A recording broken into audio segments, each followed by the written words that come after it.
We want to turn to presidential historian Jon Meacham. Hi, Jon. Good morning. Hey, Savannah.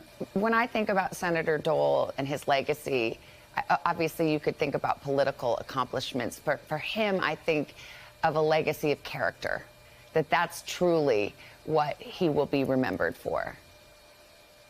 Yeah, the Greeks said it. It was character is destiny. His is the most American of stories. This Depression-era kid comes out of Kansas in the last days of World War II. He's wounded in Italy. It was the weekend that America was mourning Franklin Roosevelt, was when young Bob Dole was suffered those grievous wounds.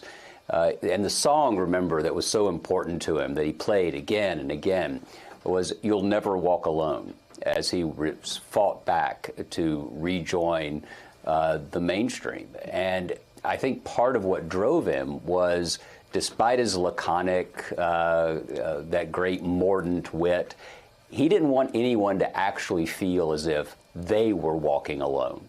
And you see this with kids who needed school lunches, you see it with veterans, you see it with veterans' families. It was a hallmark of his life. He was, of course, a fierce partisan, and he could do battle with the best of them, but he also wasn't afraid of compromise, and often did.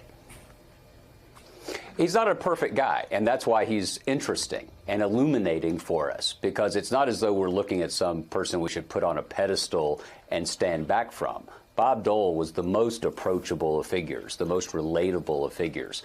When he attacked in 1976, afterward, in a political debate, afterward he said, "I went for the jugular. Unfortunately, it was my own."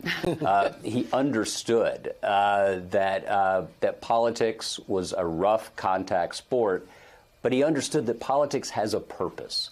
It's not just about getting power and holding power. It's about using it. Someone said to me yesterday upon hearing the news, one of the last honorables. And, you know, you just think about this generation of heroes that we've lost in the last few years. What do you lose when you lose Bob Dole? Well, you begin to lose part of the living communal memory, right? I mean, one of the points of elders is to remind us of what we've gotten right and what we've gotten wrong.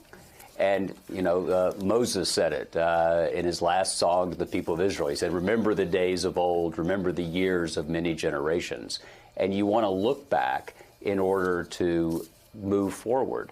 And Bob Dole really did embody sacrifice.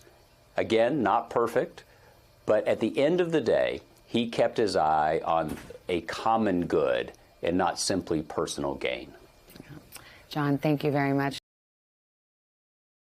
Hey, thanks for watching our YouTube channel. Find your favorite recipes, celebrity interviews, uplifting stories, shop our favorite deals, and so much more with the Today app. Download it now.